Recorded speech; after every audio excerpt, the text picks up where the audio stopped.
കേസ്ലെസ് ആണ്. ഞാൻ ഇന്ന് വന്നിരിക്കുന്നത് ആൻഡി കാംഡാർ എന്ന് പറയുന്ന ഇൻഫ്ലുവൻസറുടെ മരണത്തെക്കുറിച്ച് സംസാരിക്കാനാണ്. സോറി, എനിക്ക് കുറച്ച് കൊന്നയുണ്ട്, അപ്പോൾ ഇത്തിരി വിക്കൊത്ത് സംഭവിക്കും. അതിൻ്റെ ഭാഗമായിട്ട് നിങ്ങളൊന്ന് ക്ഷമിക്കണം. അപ്പോൾ ആ ട്രാവൽ ഇൻഫ്ലുവൻസർ എന്ന് പറഞ്ഞു കഴിഞ്ഞാൽ പുള്ളിക്കാരിക്ക് ഒരു 27 വയസ്സായിരുന്നു. സീനിയർക്കാരിയായിരുന്നു. അവർ ട്രാവലൊക്കെ കണ്ടു കഴിഞ്ഞാൽ നമുക്ക് മനസ്സിലാവും അവർ പുതിയ പുതിയ സ്ഥലങ്ങൾ എക്സ്പ്ലോർ ചെയ്യുന്ന ഒരു വ്യക്തിയാണ്. അത് അവരുടെ പാഷന്റെ ഭാഗമായിട്ടാണ് അവർ കൊണ്ടുപോയിരുന്നത്. അപ്പം അന്നത്തെ ദിവസം ജൂലൈ 16 അവർ 7 ഫ്രണ്ട്സുമായിട്ട് ചേർന്ന് ഒരു ട്രാവൽ പോവുകയും ആ ട്രാവലിന്റെ സമയത്ത് ഇതുപോലെ വെള്ളച്ചാട്ടം കാണാൻ വേണ്ടിയാണ് മഹാരാഷ്ട്രയിലുള്ള റായ്ഗർ ഡിസ്ട്രിക്ട്. ഞാൻ പറയുന്നതിൽ നിങ്ങൾക്ക് മനസ്സിലാവത്തില്ല എങ്കിൽ ഞാൻ വീണ്ടും പറയാണ്. ഞാനിവിടെ എഴുതി കാണിക്കാം ആ ഡിസ്ട്രിക്റ്റിന്റെ പേര്. അപ്പോൾ ആ സ്ഥലത്തേക്ക് ചെല്ലുകയും ആ വെള്ളച്ചാട്ടത്തിൽ വെച്ചിട്ട് അത് ഷൂട്ട് ചെയ്യുന്ന സമയത്ത് ഇവർക്ക് ഇതുപോലെ മരണം സംഭവിക്കുകയായിരുന്നു. അത് 300 അടി താഴ്ചയിലേക്കാണ് അവർ വീഴുന്നത്. ഞാൻ ഇവിടെ ഇത് പറയാൻ കാരണം, ഞാൻ ഈ വാർത്ത വായിക്കുമ്പോൾ, ഈ വാർത്ത കാണുമ്പോൾ ഇതിൻ്റെ അടിയിൽ വന്ന കമൻസുകൾ കണ്ടിട്ടാണ് ഞാൻ ഇങ്ങനെ ഒരു വീഡിയോ ചെയ്യാൻ കാരണം. കമൻസുകൾ എന്ന് പറഞ്ഞു കഴിഞ്ഞാൽ ഒരാളുടെ മരണത്തിൽ ഇത്രയും വലിയ രീതിയിൽ കമൻറ്റുകൾ ഇടുന്ന മനുഷ്യരെ, ഇത്രയും ഫീപ്പായിട്ട് കമൻറ്റുകൾ ഇടുന്ന മനുഷ്യരെ എന്തൊക്കെയാണ് പറയണമെന്ന് എനിക്ക് അറിഞ്ഞുകൂടാ. സത്യത്തിൽ എൻ്റെ വായിൽ തെറിയൊന്നും വരുന്നില്ല. കാരണം ഇവരെ വിളിക്കാനുള്ള തെറികളൊന്നും ഇല്ലാന്ന് തന്നെ വേണം പറയാം. ആ പെൺകുട്ടിയുടെ ബോഡി കണ്ടെത്തുന്നതിന് മുമ്പ് 6 മണിക്കൂർ ആ കൊക്കയിൽ അവര് കിടന്നിട്ടുണ്ട്. അവരുടെ ബോഡി കണ്ടു കിട്ടുമ്പോൾ അവർക്ക് ഐസൊക്കെ പോപ്പോട്ടായിരുന്നു. ബോഡി ഫുള്ളി വൂണ്ടഡ് ആയിരുന്നു. അങ്ങനെ മരിച്ച ഒരാളെ കുറിച്ചാണ് ഈ കമന്റോളികൾ ഇങ്ങനൊക്കെ കമന്റുകൾ ഇടുന്നത്.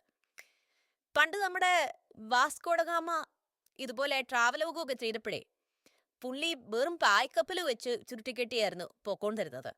അന്ന് ഈ നാട്ടുകാരല്ല, പുള്ളിയുടെ നാട്ടുകാർ ചോദിച്ചു ഇവൻ എന്നാത്തിന്റെ കെയർ അല്ലെങ്കിൽ ഇവൻ എന്നാത്തിന്റെ കുഴപ്പമാണെന്ന് ചോദിച്ചിരുന്നെങ്കിൽ പുള്ളി അതും കേട്ടോണ്ട് വീട്ടിലിരുന്നിരുന്നെങ്കിൽ അവിടെ തന്നെ ഇരിക്കായിരുന്നു. പല കാര്യങ്ങളും പല രാജ്യങ്ങളും നമുക്ക് ഇതുപോലെ കണ്ടുപിടിക്കാനും അല്ലെങ്കിൽ പുള്ളി കണക്ട് ചെയ്ത പോലെ ഒന്നും ആക്ട് ചെയ്യാൻ നമുക്ക് പറ്റത്തില്ലായിരുന്നു. അതുപോലെ തന്നെ നമ്മുടെ കൊളംബസ്, പിന്നെ ഒന്നും വേണ്ട നമ്മുടെ സന്തോഷ് ജോർജ് കുളങ്ങര, പുള്ളിയുടെയൊക്കെ രീതികൾ വളരെ റിസ്കി ആയിരുന്നു. അതായത് കൈ കിട്ടിയത് എന്താന്ന് വെച്ചാൽ അതും എടുത്തുകൊണ്ട് പോയി ഒരു ക്യാമറയും പിടിച്ചുകൊണ്ടൊക്കെ ചെയ്തിരുന്ന പരിപാടിയാണ്. ഇതിപ്പം ന്യൂ ജെൻഡർ എഴുതുമ്പോൾ നിങ്ങൾക്ക് ഭയങ്കര പ്രശ്നമാണ്. ഇതുപോലൊക്കെ ട്രാവലോഗുകൾ ചെയ്ത മനുഷ്യരൊക്കെ ഇപ്പം ബഹുമാനിക്കപ്പെടുന്നു. എല്ലാവരും ഉപദേശകരാകുകയാണ്. തെട്ടമ്മ കണ്ടോ, ഒരു റീലിന് വേണ്ടി സ്വന്തം ജീവിതം നശിപ്പിച്ചിരിക്കുകയാണ് ഇപ്പോഴത്തെ ന്യൂ ജെൻ പിള്ളേരുടെ ഒരു അവസ്ഥ. സാധാരണക്കാരനായ ഒരാളുടെ കാര്യം നമുക്ക് എടുക്കാം, അല്ലെങ്കിൽ നമ്മളെ പോലുള്ള ആൾക്കാർ ഇതുപോലെ ഒരു ബൈക്ക് മേടിക്കുമ്പോൾ ആദ്യം നമ്മൾ കേട്ടിരുന്നത് അയ്യോ ബൈക്ക് വേണ്ട, നമ്മുടെ പേരൻസ് തന്നെ നമ്മളോട് തരും ബൈക്ക് വേണ്ട, അയ്യോ അത് കൊണ്ടുപോയി കഴിഞ്ഞാൽ വീഴും കേട്ടോ. എന്നാണ് നമ്മൾ ബൈക്ക് എടുത്തില്ലേ, നമ്മൾ യാത്ര ചെയ്തില്ലേ, നമ്മൾ കാറി പോകുമ്പോൾ കേൾക്കാറില്ലേ അയ്യോ ആരോടത്ത് പോണ്ട വേണ്ട. നീതിത് പണ്ടത്തെ അമ്മമാര് ഗ്യാസ് മേടിച്ചിരുന്ന സമയത്ത് അയ്യോ ഗ്യാസ് പൊട്ടേ തുറയ്ക്കും, അതുകൊണ്ട് അകപാടില്ല. ഇതുപോലൊക്കെ ഉള്ളടോ ട്രാവലോഗ് ചെയ്യുന്ന ആൾക്കാരുടെയും കാര്യം, അല്ലെങ്കിൽ റീൽ ചെയ്യുന്ന ആൾക്കാരുടെയും കാര്യം. പഴയ തലമുറയിലെടുത്ത് ചിന്തിക്കുമ്പോഴേ നമുക്ക് ന്യൂജൻകാരെ ഭയങ്കരമായിട്ട് കുറ്റപ്പെടുത്താൻ തോന്നും. അവർ ചെയ്യുന്നതൊക്കെ തെറ്റാണ്. നമ്മുടെ പഴമക്കാര് നമ്മളോട് പറഞ്ഞപ്പം നമുക്കതൊരു വെല്ലുവിളിയായിരുന്നു.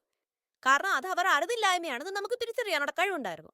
ഒരു പുതിയ സ്ഥലം എക്സ്പ്ലോർ ചെയ്യാൻ ഒരാളെ പോകുന്നത് എങ്ങനെയാണ് തെറ്റാവുന്നത്?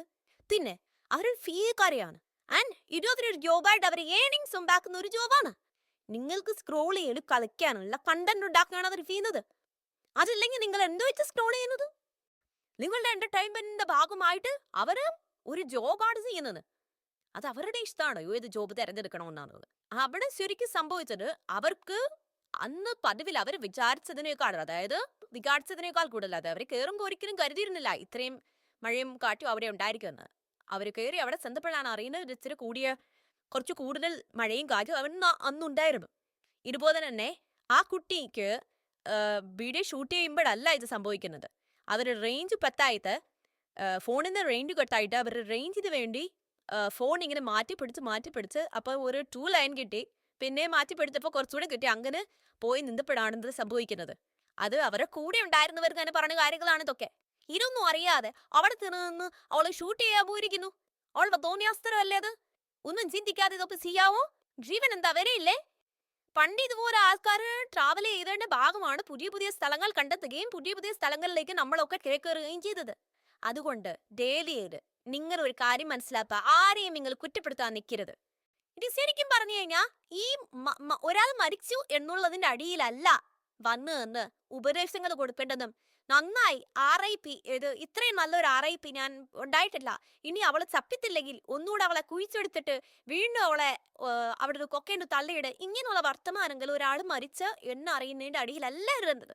ഇത് നിങ്ങളുടെ വീട്ടിൽ തന്നെ നിങ്ങളെ ഒക്കുമായിട്ട് നിങ്ങൾ കണ്ണാടി നോക്കിയിരുന്നു പറ നിങ്ങളെ കുറിച്ച്, നിങ്ങളോട്. കാരണം അതിൽ കൂടുതൽ നിങ്ങളെ കുറിച്ച് എനിക്കൊന്നും പറയാനില്ല.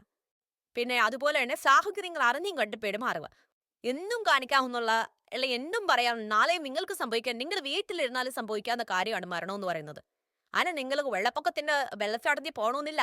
എവിടെ ഇരുന്നാൽ വേണേലും സംഭവിക്കാം. ഈ മരണം വെച്ച് ആരെ അളക്കരുത്, ആരുടെ പ്രവൃത്തികളെ അളക്കരുത്. ശരി, അപ്പോൾ ബൈ. ആന്റി, നിന്റെ ആത്മാവ് എവിടെ ഇരുന്നെങ്കിലും ഈ കമന്റുകളൊക്കെ കാണുന്നുണ്ടെങ്കിൽ I am sorry, but at least you started doing what you love. Rest in peace and may. Thank you for all the content you enjoyed over years. Thank you, Andy.